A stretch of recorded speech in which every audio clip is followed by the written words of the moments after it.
Bismillah wassalatu wassalamu ala rasulillah wa ala alihi wa sahbihi wa man walah. Innal hamdalillah nahmaduhu wa nasta'inuhu wa nastahdihi wa nastaghfiruh wa na'udzu billahi min shururi anfusina wa min sayyiati a'malina. Man yahdihillahu fala mudilla lahu wa man yudlilhu fala hadiya lahu. أشهد أن لا إله إلا الله وحده لا شريك له وأشهد أن محمدا عبده ورسوله. يا أيها الذين آمنوا اتقوا الله وقولوا قولا سديدا يصلح لكم أعمالكم ويغفر لكم ذنوبكم ومن يطع الله ورسوله فقد فاز فوزا عظيما. الحمد لله الذي بنعمته تتم الصالحات. ربنا آتنا من لدنك رحمة وهيئ لنا من أمرنا رشدا. اللهم آت نفسي تقواها وزكيها وأنت خير من زكاها أنت وليها ومولاها.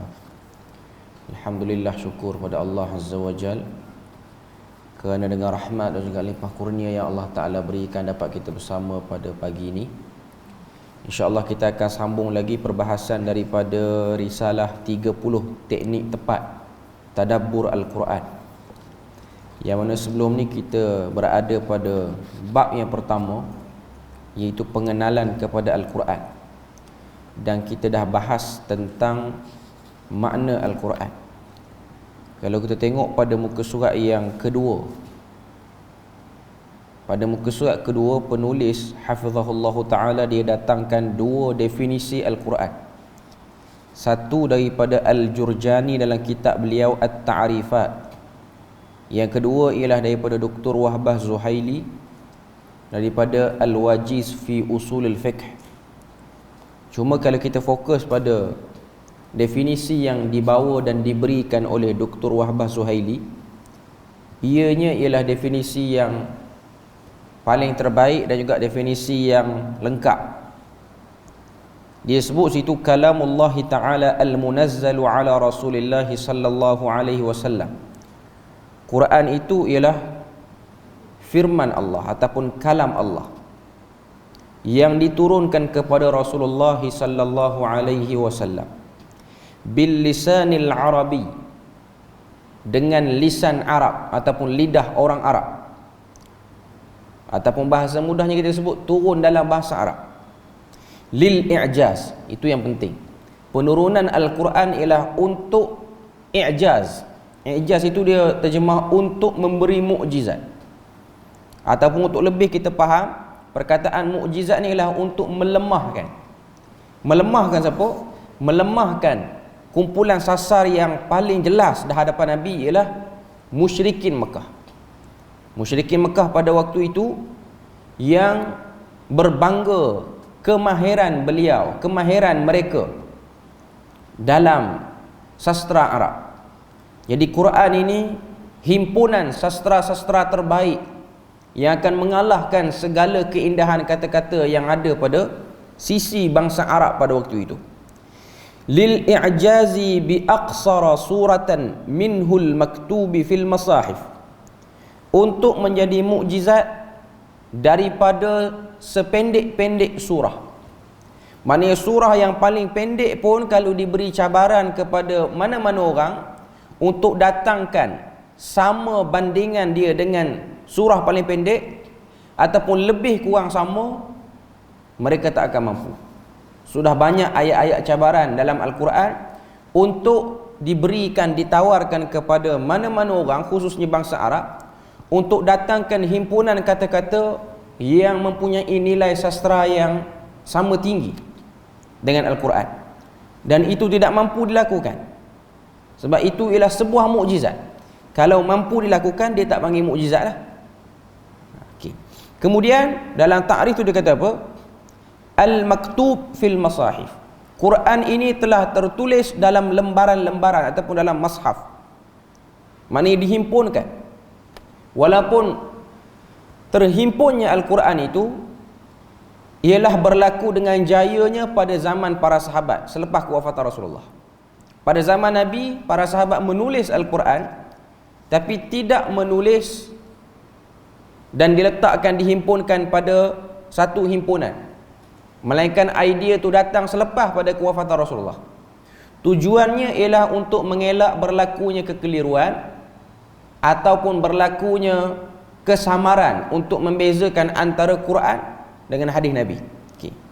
Al-manqul bil mutawatiri, Quran itu telah dinakalkan, telah dipindahkan daripada satu generasi ke satu generasi sampai ke zaman kita ni secara mutawatir.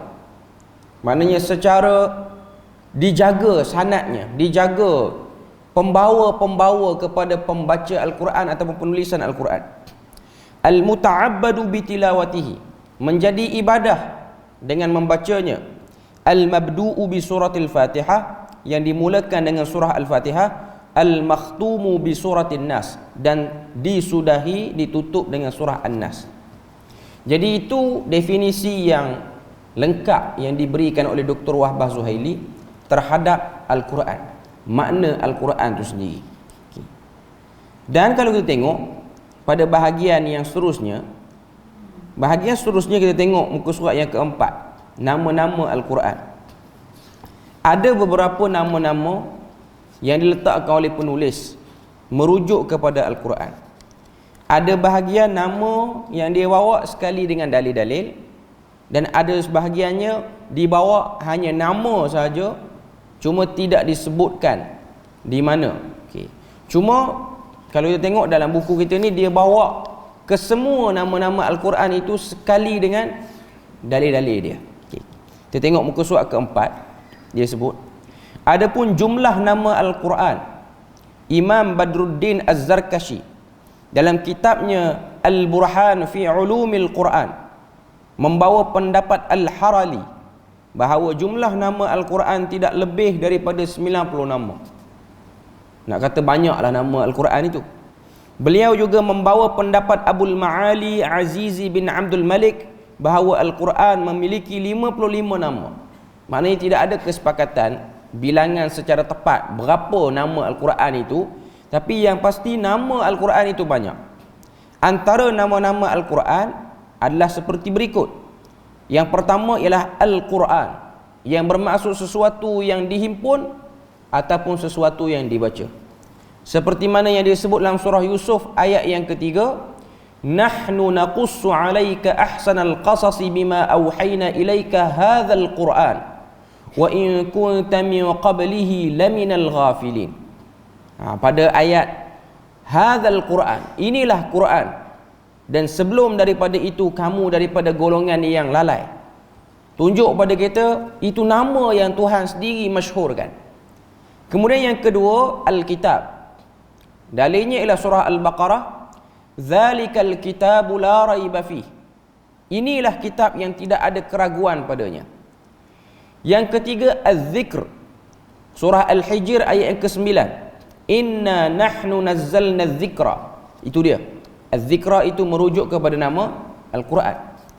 Muka surat yang ke-6, Al-Furqan, surah Furqan ayat pertama. Tuhan sebut tabarakalladzi nazzala al-furqan. Furqan dengan makna pembeza antara hak dan batil. Dan yang kelima ialah At-Tanzil dalam surah Asy-Syu'ara, wa innahu latanzilu rabbil alamin. Tanzil maksudnya satu yang diturun dengan penuh kemuliaan dan adat istiadat. Itu. Kemudian dia bawa lagi daripada kaul orang-orang lain, antaranya ialah Imam Abul Ma'ali Al-Uzaizi bin Abdul Malik. Dia letak lebih kurang 49 nama pada muka surat yang ke-6, ke-7 dan juga yang ke-8 tu. Okay. Jadi yang tu kita boleh tengok sendiri. Okay. Cuma yang penting untuk bab yang pertama ni ialah kelebihan berdamping dengan Al-Quran itu, iaitu pada muka surat 9. Penulis hafizahullah ta'ala, dia bawa dan dia ambil isi-isi daripada bahagian ini, ambil daripada kitab At-Tibyan fi Adab Hamalatil Quran oleh Al-Imam An-Nawawi rahimahullahu ta'ala. Imam Nawawi ada tulis satu tulisan berkenaan dengan adab-adab orang-orang yang berdamping dengan Al-Quran. Nama dia At-Tibyan fi Adab Hamalatil Quran. Dalam bahagian ni penulis banyak ambil situ. Kalau kita tengok muka surat yang ke-9, Al-Quran merupakan petunjuk dalam kehidupan manusia. Orang yang sentiasa menjadikannya sebagai peneman akan mendapat banyak keutamaan di sisi Allah Azza wa Jalla.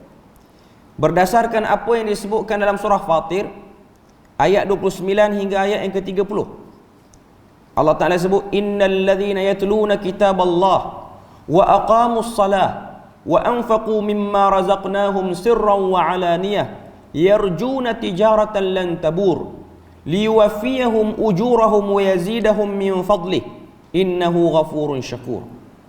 Pada ayat ni Tuhan sebut orang-orang yang tak akan rugi bila mana dia beri modal untuk berniaga dengan Tuhan. Itu ialah bentuk perlambangan. Bukan nak kata kita berniaga dengan Tuhan, tapi kita mengharapkan kebaikan Tuhan tu macam orang yang berusaha untuk untung perniagaan dia. Tuhan kata innal ladzina yatluna kitaballah, orang yang baca kitab Allah, wa aqamus salah, dan dirikan salat, itu yang kedua, wa anfaqu mimma razaqnahum, dan melakukan infak terhadap apa yang telah kami rezekikan, sirran wa alaniyah, sama ada secara sembunyi ataupun secara terang-terangan. Sirran maksudnya sembunyi, alaniyah maksudnya ialah jelas. Orang-orang ini Tuhan kata yarjuna tijaratan lan tabur, mereka ada satu pengharapan dalam amal kebaikan yang diorang buat supaya ianya membuahkan keuntungan. Perkataan yarjun itu bermaksud perasaan orang yang buat ibadah. 3 ibadah tu: baca Quran, dirikan salat, infak. Maknanya nak sebut pada kita, antara perasaan yang perlu ada, perlu wujud bagi orang yang buat ibadah ialah ar-raja, iaitu berharap untuk mendapatkan pahala. Jadi ianya bukan perasaan yang salah. Kalau kita buat ibadah, kita nakkan pahala, sebab itu janji Tuhan. Sebab tu kalau kita baca hadis-hadis berkaitan dengan mendirikan amal kebaikan yang banyak pada bulan Ramadan, dalam hadis tu, masuk bulan Ramadan kita akan dengar hadis ni, man qama ramadana imanan wa ihtisaba, siapa-siapa yang menghidupkan bulan Ramadan dengan penuh keimanan, wa ihtisaba, ihtisab tu maksud dia apa? Sikap mengharapkan pahala waktu buat ibadah. Sebab kalau kita tengok, ada sebahagian suara-suara, ajakan-ajakan dakwah-dakwah yang memberi kekeliruan pada sebahagian orang Islam, mengatakan kita beribadah ni nakkan redha Tuhan, bukan pahala pada Tuhan. Sedangkan pahala itu ialah redha Tuhan. Ada sebahagian suara-suara dia bunyi macam tu. Dan itu ialah sebuah kekeliruan. Sebab memang Tuhan, dia isytiharkan pahala-pahala, dia isytiharkan balasan-balasan yang merupakan keredaan yang dia akan beri pada Tuhan. Itu benda yang kita kena tahu. Sebab tu pada ayat 30 Tuhan kata liwafiyahum ujurahum, supaya Allah Ta'ala sempurnakan pahala mereka, bukan setakat sempurna, wa yazidahum min fadlih, tambah lagi, perkemah lagi banyak kebaikan. Innahu ghafurun syakur, sungguhnya Tuhan itu maha penerima taubat, maha pengampun terhadap manusia yang buat dosa banyak. Syakur, dan Tuhan itulah pihak yang paling berhak untuk disyukuri, untuk diapresiasikannya, ataupun untuk dihargai. Jadi ayat 30 dan juga 29 daripada surah Fatir ni sebut pada kita, salah satu daripadanya ialah berdamping dengan Al-Quran. Perkataan yang digunakan ialah hamalatil Quran. Hamalah ni ialah orang yang bukan baca, dia berdamping, dia cuba untuk buat hubungan yang serapat mungkin dengan Al-Quran. Salah satu cara untuk menghubungkan diri dengan Al-Quran ialah dengan membacanya. Tapi baca salah satu, bukannya satu-satunya cara. Sebab dia ada lagi pelengkap-pelengkap lain untuk menjadikan diri itu sebaik-baik hamalatul Quran. Dia kena baca, dia kena analisis, dia kena buat bermacam-macam proses. Dan proses itu ialah sebuah peningkatan, upgrade untuk diri satu orang Muslim, menjadikan dia sebagai golongan yang disebut sebagai hamalatul Quran. Hamalatul Quran ni bukan orang yang hafal Quran semata-mata, tapi orang yang hafal Quran dianjurkan sangat-sangatlah untuk menjadi golongan yang mendampingkan diri. Sebab ada orang yang baca Quran tapi dia melupakan Quran. Ada orang yang ingat Quran tapi dialah yang berpaling daripada hukum hakam Quran. Itu tak termasuk dalam hamalatul Quran. Okey, kita tengok muka surat 10. Mereka adalah qurra. Penulis nak sebut pada kita, yang dikatakan pendamping kepada Al-Quran itu ialah para pembaca-pembaca Al-Quran, yang membaca Al-Quran seperti mana yang diturunkan kepada Nabi. Maknanya Nabi waktu dia terima Quran, apa cara, kaedah yang Nabi buat untuk menjadi pembaca Quran? Nabi baca, Nabi tekuni, Nabi teliti, dan yang paling terbesar sekali ialah Nabi cuba untuk praktikkan Al-Quran itu. Sebab tu para sahabat dia orang tak tergesa-gesa untuk baca ayat Quran banyak. Dia orang akan berpindah daripada satu bahagian ke satu bahagian selepas memenuhi semua kriteria-kriteria yang perlu ada untuk melayakkan diri sebagai pendamping Al-Quran. Okay. Lepas pada tu, penulis dia ada datangkan beberapa hadis-hadis yang bersifat galakkan, encourage orang untuk banyak masa bersama dengan Al-Quran. Yang pertama ialah hadis Uthman bin Affan daripada Al-Bukhari. Khairukum man ta'allama al-Qur'ana wa 'allama. Sebaik-baik mereka ialah orang yang mempelajari Al-Quran dan juga yang mengajarkan Al-Quran. Ni nak tunjuk pada kita profession yang terbaik, yang mendapat perhatian Tuhan, yang mendapat pengangkatan darjat yang jelas daripada Allah Ta'ala, ialah golongan yang ajar dan belajar daripada Quran itu. Okay. Kemudian yang kedua, muka surat 10 tu, kelebihan orang yang mahir dengan orang yang tidak mahir membaca Al-Quran. Ni hadis riwayat Bukhari daripada Aisyah radhiyallahu anha. Kita kena tengok, perhati elok-elok macam mana Nabi dia buat perumpamaan. Nanti ada satu lagi hadis daripada Abu Musa al-Ash'ari, Nabi banding lagi banyak. Okay.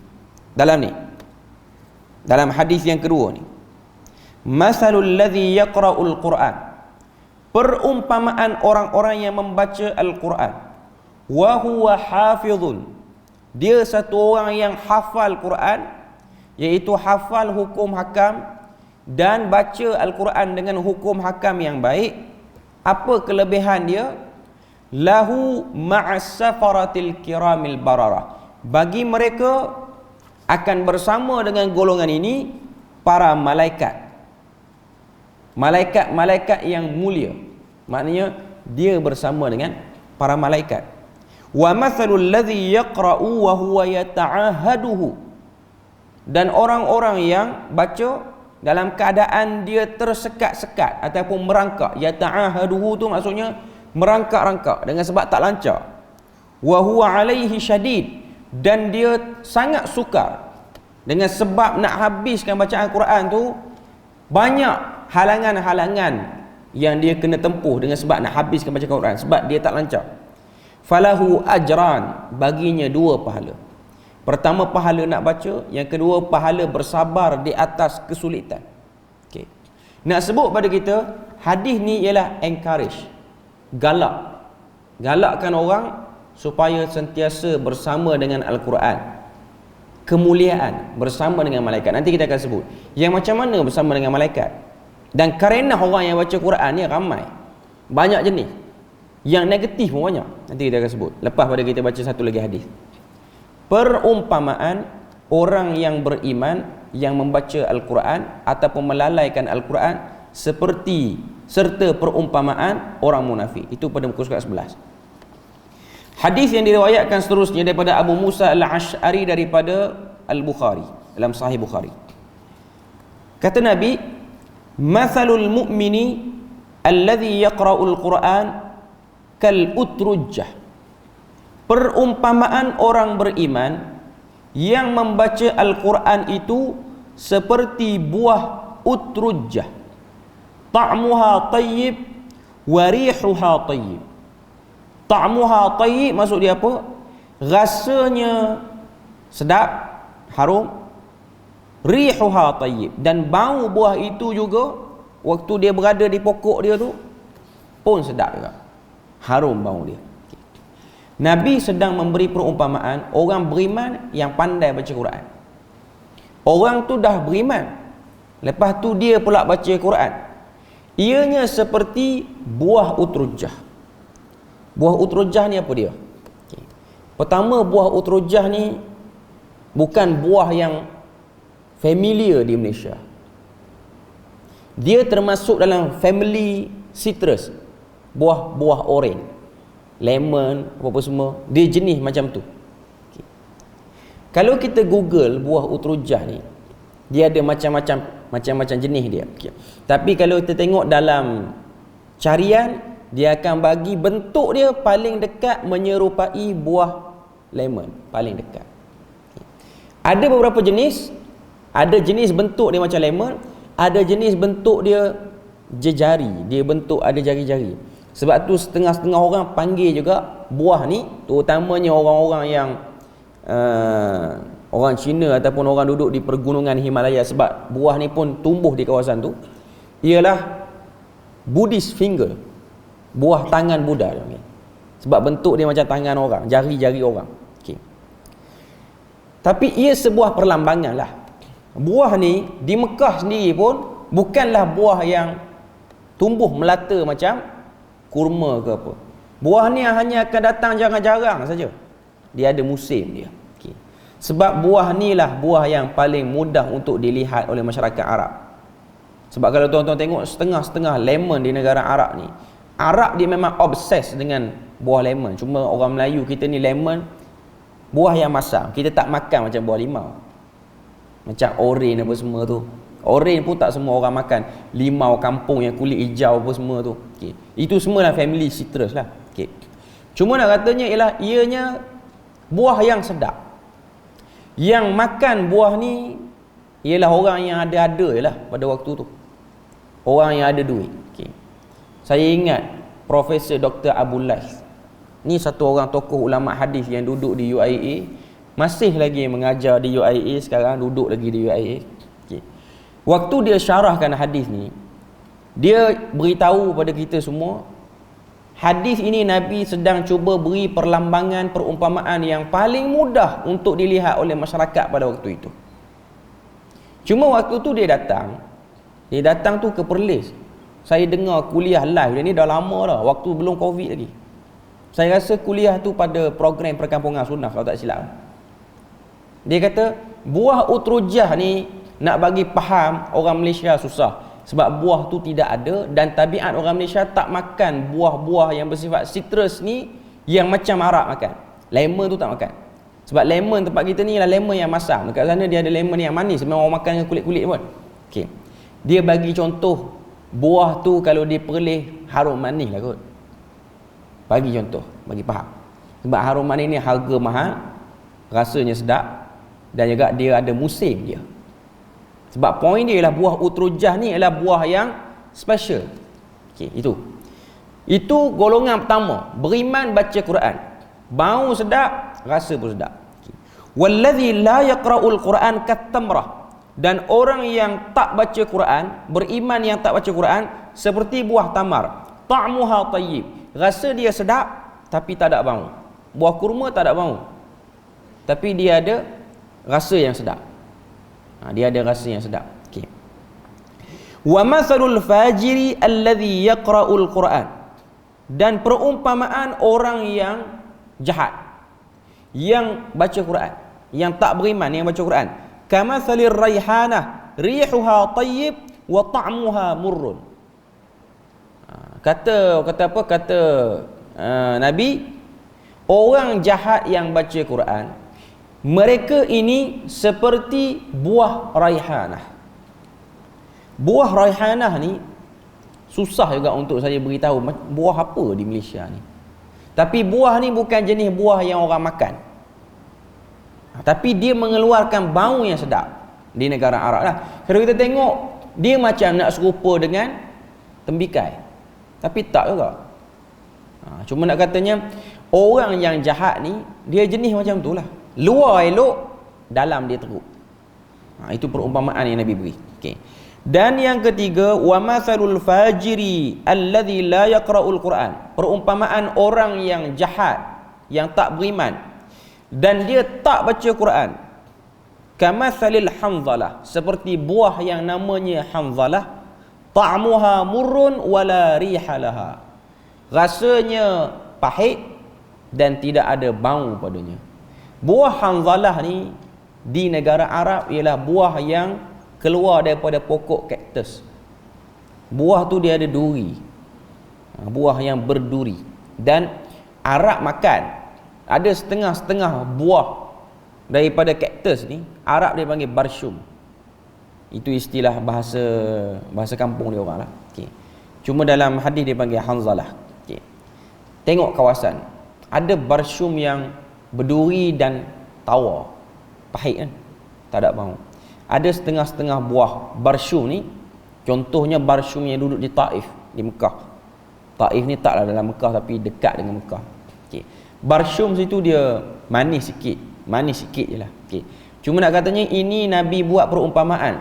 Orang beriman baca Quran macam buah ni, orang beriman tak baca Quran macam buah ni. Orang jahat yang baca Quran macam buah ni, orang jahat tak baca Quran macam buah ni. Okay. Perumpamaan ni nak sebut perbezaan darjat, kedudukan. Okay.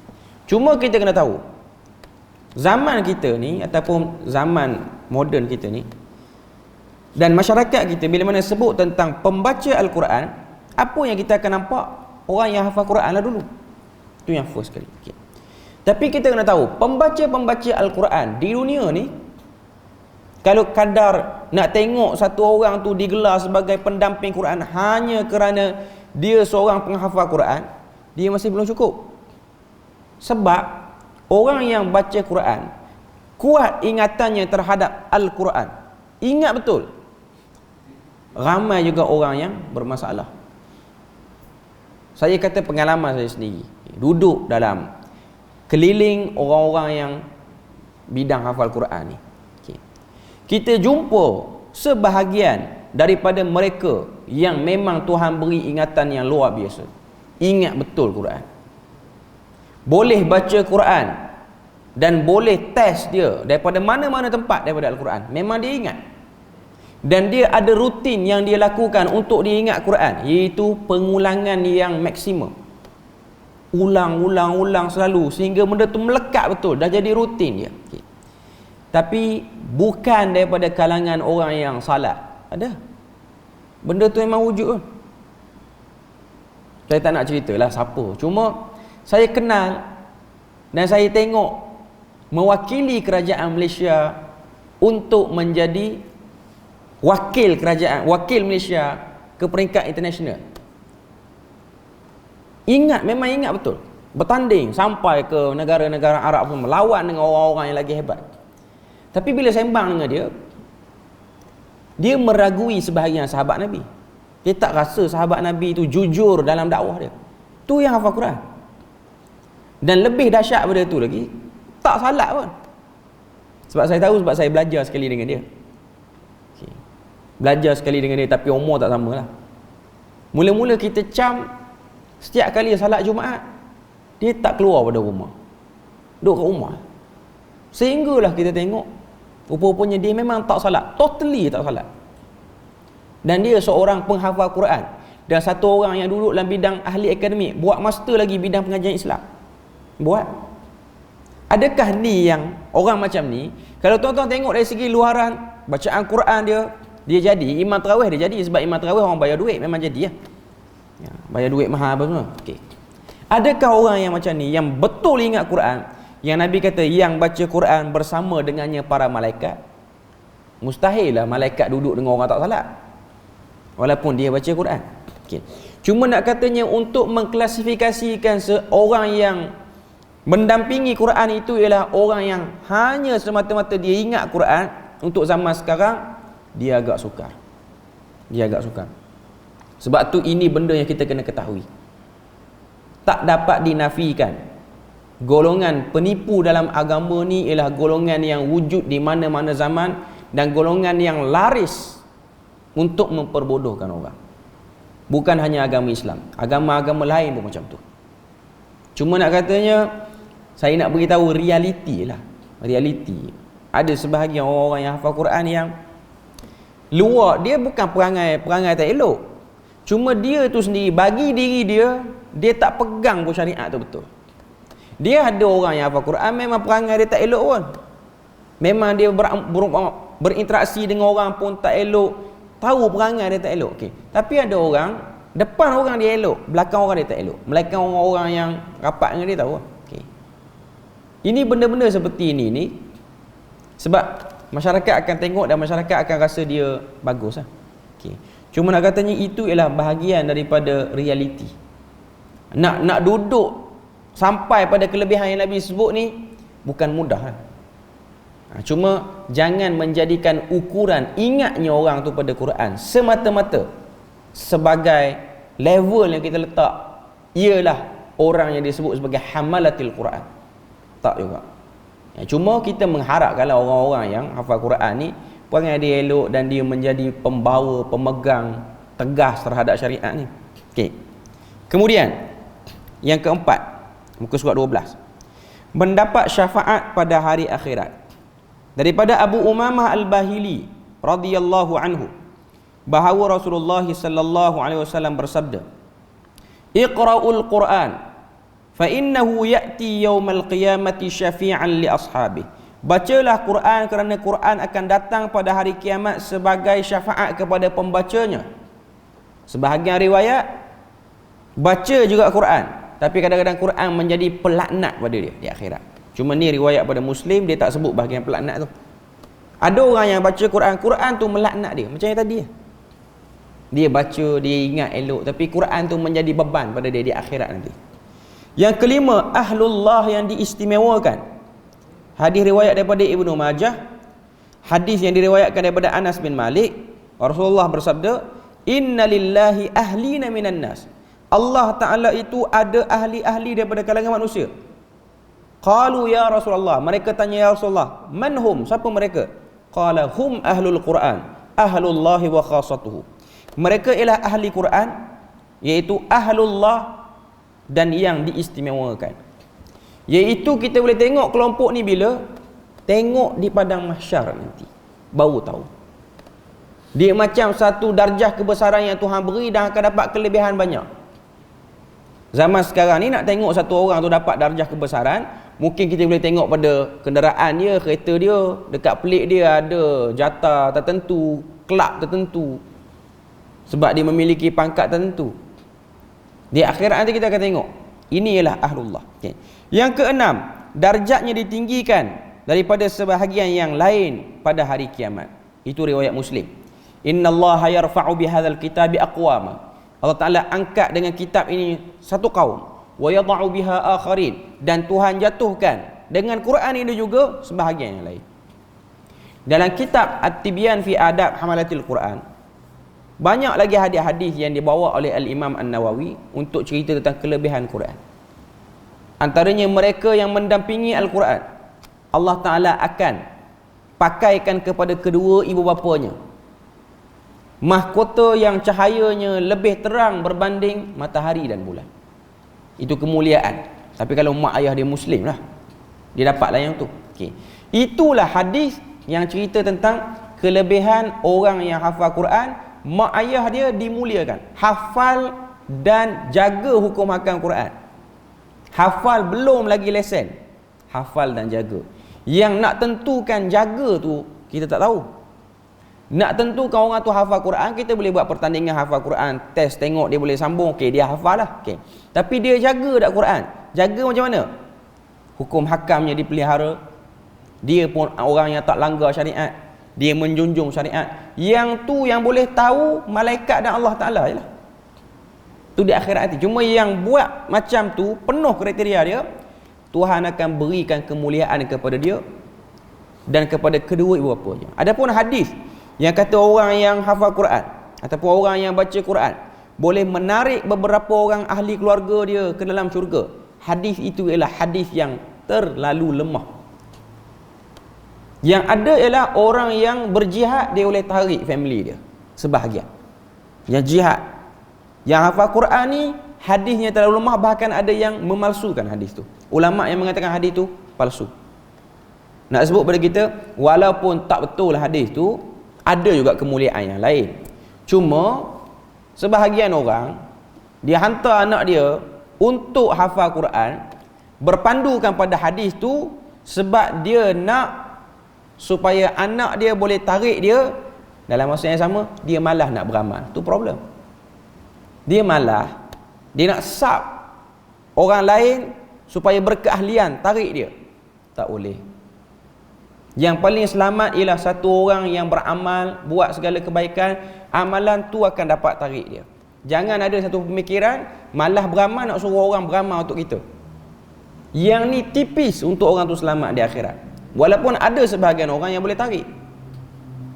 Cuma nak katanya pemikiran malas untuk berusaha beramal, itu ialah benda yang buruk. Kemudian fakta-fakta berkenaan dengan Al-Quran, muka surat 14 sampailah pada muka surat yang habis bab ni lah. Habis bab ni muka surat berapa? Habis bab ni muka surat 32. Okey, yang ni saya tak akan sentuh semua sebab nanti akan datang kita akan pergi pada bab yang kedua terus. Okey. Pada bahagian-bahagian fakta ni, pada bahagian fakta-fakta ni, dia akan sebut jumlah ayat, kalimah, huruf. Sebab fakta-fakta ni kita akan sebut sambil-sambil untuk kita masuk pada bab kedua dan ketiga nanti. Cuma kita tengoklah. Kita tengok sikit muka surat 14 tu. Para ulama berbeza pendapat tentang jumlah ayat Al-Quran. Imam Al-Hafiz Ibn Kathir menyebutkan beberapa pendapat ulama dan beliau menegaskan bahawa jumlah ayat dalam Al-Quran tidak kurang daripada 6,000. Yang ni sepakat. Ayat Quran 6,000 ke atas. Kurang pada 5,000 tak ada. Kurang pada 6,000 tak ada. 6,000 ke atas. Cuma 6,200, 6,300, 6,400, 6,600. Yang tu beza pandangan di kalangan para ulama. Dan ilmu yang membincangkan tentang bilangan ayat Quran ni namanya ilmu fawasil, iaitu ilmu bilang ayat Quran.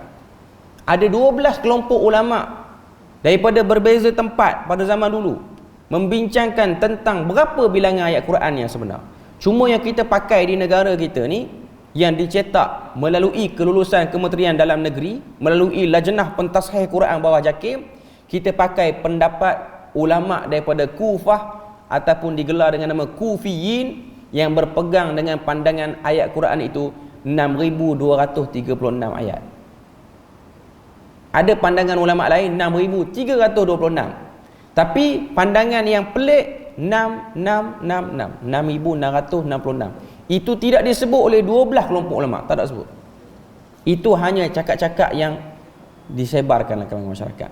6,000 betul, tapi kalau 6,666 tidak.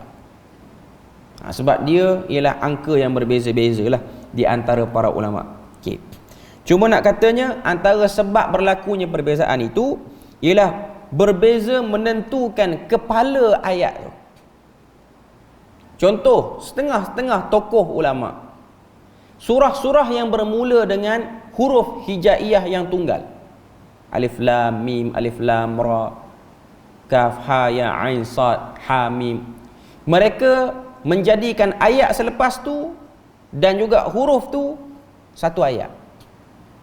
Contoh, kalau kita buka Quran yang dibilang dengan cara ulama lain, yang kita dok pakai sekarang ni, kalau kita buka dalam mushaf kita ni, kalau kita buka surah Baqarah contoh, alif lam mim ayat pertama, zalikal kitabu la raiba fih hudan lil muttaqin ayat kedua. Okey, sebahagian para ulama alif lam mim zalikal kitabu la raiba fihi hudan lil muttaqin baru ayat pertama surah Baqarah. Alif lam mim dia masukkan dengan ayat selepasnya. Begitulah semua surah-surah yang bermula dengan huruf hijaiyah. Ada ulama dia bilang macam tu. Dia bilang macam tu.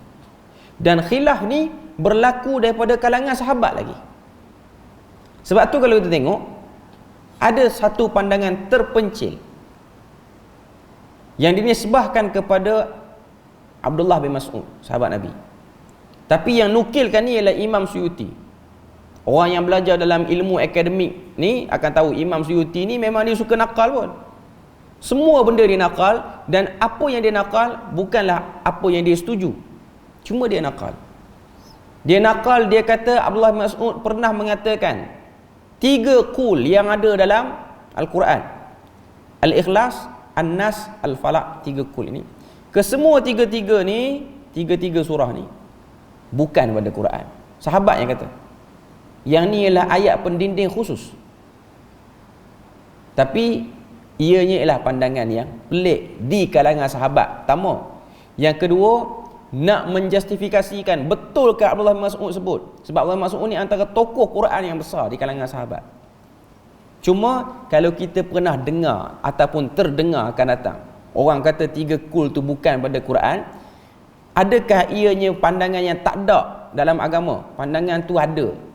Cuma pandangan tu bukan pandangan yang majoriti jumhur, bukan. Jadi kalau pakai pandangan tu makin kurang lagi ayat Quran.